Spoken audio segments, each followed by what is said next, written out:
सकाळचे वाजलेत 6:30 आणि मी चालली आहे गावाला. आता 2-3 दिवस ना काम चालू होतं, पण तिकडे कोणीच नव्हतं. आम्ही सगळे पुण्याला होतो. तर आज मी 1 दिवसाची वेळ काढून गावाला चालली आहे. बघून तरी येते निदान काय काम केलं आणि काय नाही. त्याच्यामुळे मी जाणार आहे चालू गाड्यांनीच, कारण की टू व्हीलरने जायचं की एवढं पॉसिबलच होत नाही. ये दमून जातो माणूस, तब्येत पण बरी नाही. त्याच्यामुळे मी म्हणजे खूप दिवसानंतर ना आता बसनी वगैरे बघू आता काय गाड्या मिळतात, कशा मिळतात, कारण जायचं पण आहे आणि यायचं पण आहे. तर पुणे नाशिक हायवेला जाऊन उभी राहिले आणि बघत होते ऑटो कुठली थांबते का. पहिले 1-2 गाड्यांना मी हात केला, पण एकसुद्धा गाडी थांबत नव्हती.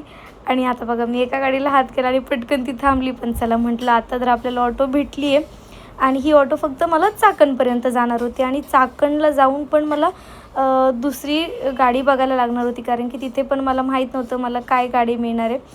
पण फायनली मला एक बस मिळाली आणि त्या बसमध्ये एवढी गर्दी होती, बापरे, सांगू पण शकत नाही. उभं राहिलं म्हणजे पूर्ण स्टँडिंगच. मला पहिलं तर सीट नाही मिळालं म्हटल्यावरती स्टँडिंगच होतं. आणि तुम्हाला माहिती आहे आपली महामंडळाची बस कशी असते, इतकं खतरनाक तो माणूस ब्रेक दाबायचा, तो ड्रायव्हर, की एकदा ब्रेक दाबला ना की सगळे लोक इकडचे तिकडं व्हायचे. आणि खरं तर माझा हा एक्सपिरियन्स खरंच खूप बॅड झाला, कारण की खूप वर्षानंतर मी बसमधून गावाला चालली होती. आणि इतके विचित्र लोक असतात ना, म्हणजे जे सीटवर लोक बसलेले असतात ना, ते हा पण विचार करत नाही की ज्येष्ठ नागरिक कोणी उभं असेल तर आपण त्यांना सीट पण दिलं पाहिजे. अजिबात नाही. तर त्याच्यामध्ये एकदा माझ्यासोबत इतका घाण एक्सपिरियन्स झाला. त्या ड्रायव्हरने एवढा ब्रेक दाबला आणि एक आमच्या मागे एक आजोबा होते उभे, ते इतके जोरात खाली पडले ना, म्हणजे सगळेच लोक पडले, पण त्यात ते ज्येष्ठ नागरिक होते. तर ऑब्व्हियसली म्हातारे माणसं असल्यावरती तर तुम्हाला माहीतच आहे. तर खरंच त्याच्यामुळेच मला अजिबात बस आवडत नाही आणि मी बसचा प्रवास मोस्टली टाळतच असते. त्यानंतर बस तर आमची चाललीच होती आणि प्रत्येक स्टॉप आल्यावरती म्हणजे जे स्टँडिंग लोक दिसतात ना तुम्हाला, त्यातलंच कोणीतरी खाली उतरायचं.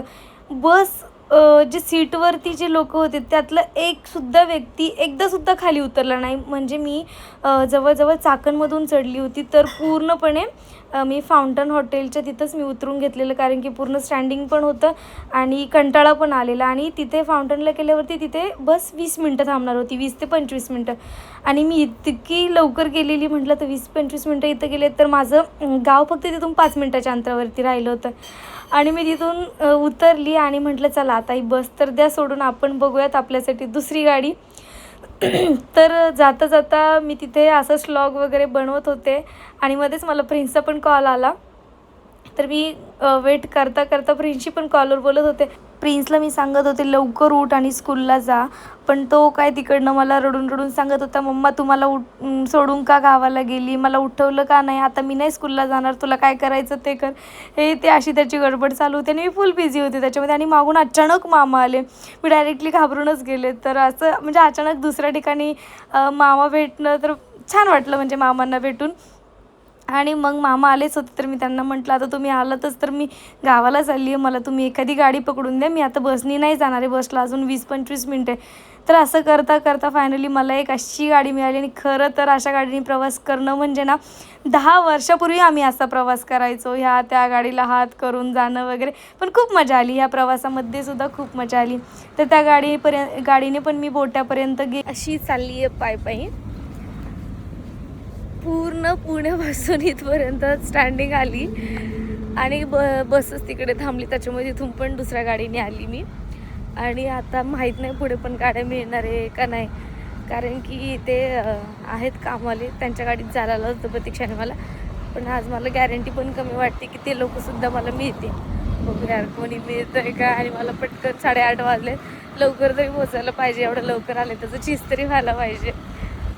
काय होतंय, असं ब्रिजच्या खालीपर्यंत एवढं दूरपर्यंत जायचं होतं. आणि तिथे गेल्यावरती मला माझ्या पप्पांचे फ्रेंड्स भेटले आणि ते मला बोलतात ओळखते का तू आम्हाला. आणि मग सांगायला लागले की तुझे पप्पा खूप छान माणूस होता, खूप छान होता त्यांचा स्वभाव, तो आम्ही लहानपणी सगळे सोबत खेळायचो, तुमच्या घरात आम्ही खूप लहानपण घालवले, अशा सगळ्या त्या आठवणी मला सांगत होत्या. आणि खरंच जेव्हा असं वडिलांबद्दल कोणी इतकं छान बोलत असतं ना, तर असं हृदय अगदी भरून येतं. तर असं सगळं करत करत मी चाचकवाडीला पोचले आणि गेल्या जो आदल्या दिवशी आलेला माल होता तो सगळं मी चेक करत होते की किती नळ वगैरे काय कसे आलेत, त्याची क्वालिटी काय आहे. आणि सगळं चेक करून मी जरा झोपले, कारण रात्री पण जागी होती बराच वेळ. तर झोपले होते तर माझी चुलती आणि पप्पा सारखे मला उठायला येत होते की चल चकुली जेवण करून घे, जेवण करून घे. शेवटी मी उठले आणि जेवायला बसले. पप्पा आणि अक्का आम्ही सगळे सोबत जेवण करत होतो. जेवण करून झाल्यावरती थोडी एनर्जी आली. चला म्हटलं घराचं काय काम चालू आहे बघू तरी. तर टाईल्सचं काम त्यांनी आज करायला घेतलं. त्यांनी पहिली बाल्कनी घेतली होती आणि त्याचं पण ऑलचं काम घेतलं होतं. तर ते भैया सगळं काम करत होते आणि मी तिथं अशीच गप्पा मारत बसली होती त्यांच्यासोबत. तर चला म्हटलं आपणही बसून सगळे कामं बघितले पाहिजे, आपलं काम आहे म्हटल्यावर. तर सगळं काम झाल्यावरती ते मला सारखे विचारत होते की मॅम कैसा हुआ है काम आहे, मॅम कैसा हुआ है. तर मी त्याचा एक व्हिडिओ घेतला, एक जस्ट क्लिप घेतली. तर खरंच खूप छान काम त्यांनी केलं होतं. तर मी त्यांना पण बोलली बहुत अच्छा काम किया आहे, कारण की अजून सगळं घराचं पण काम राहिलेलं आहे. तसं ते खरंच खूप छान करतात. आणि आज होता आमच्या गावचा सप्ताह आणि सप्त्यात म्हणजे पहिलाच दिवस होता. तर इथून मागं कधीच मला सप्त्याचा पहिला दिवस अटेंड करायला मिळाला नाही आणि नशिबाने म्हणजे योगायोगाने म्हणता येईल, काय माझ्या डोक्यात आलं नाही, आज मी गावाला गेले होते आणि मला सप्त्याचा पण आज पहिला दिवस मिळाला. तर मी गेली, देवाच्या वगैरे पाया पडली, जस्ट एक व्हिडिओ घेतला आणि संध्याकाळचे 4-4:30 वाजले होते आणि प्रवचन चालू होतं. तर गावाकडे बघा सगळे म्हातारे माणसं जे असतात ते किती छान प्रवचनाला येऊन बसलेले आहेत. तर खूप छान मजा येते बरं का सप्त्याला गावामध्ये. शेवटी गावचे सगळे कार्यक्रम वेगळेच असतात. तर तिथूनही मी आली एक छान छोटासा क्लिप घेऊन. चला म्हटलं आपलं घराचं पण काम झालं आहे, कारण की लास्ट मी व्हिडिओ जेव्हा टाकला होता त्याच्यामध्ये फक्त 2 भिंतींचंच प्लास्टर झालं होतं. आता सगळ्या घराचं प्लास्टर झालं आहे, किचन, हॉल, बाल्कनी आणि त्याच्यासोबतच आपण आज बाल्कनीचं टाईल्सचं पण काम करून घेतलं आहे. त्याच्यामुळे म्हटलं चला एक हे असे व्हिडिओज जेव्हा पूर्ण बांधकाम झालेलं असतं तेव्हा बघायला खूप छान वाटतं. त्याच्यासोबतच आपलं प्लंबिंगचं कामसुद्धा झालं होतं. मागची जाळीसुद्धा बसवली होती, ग्रिल म्हणतात त्याला, ते ग्रिलसुद्धा बसवलं होतं. तर ऑलमोस्ट आता सगळं क्लोज, म्हणजे काही भीती नाही राहिलेली, असं सगळं क्लोज करून झालेलं. त्याच्यामुळे मी असं एक छान 4:30-5 वाजेचा हा व्ह्यू घेतलेला. तर खरंच मागची विंडोची मोठी ठेवली नाही आणि जे सुख मिळतं ना तिथून बघायला ते कशातच नाही आहे. तर गावावरून मला पुण्याला यायला रात्रीचे 8:30 ते 9 वाजले होते. तर आजचा सगळा दिवस माझा असा गेला. तर तुम्हाला कसा वाटला मला नक्की कमेंटमध्ये सांगा. अँड चलो बाय बाय.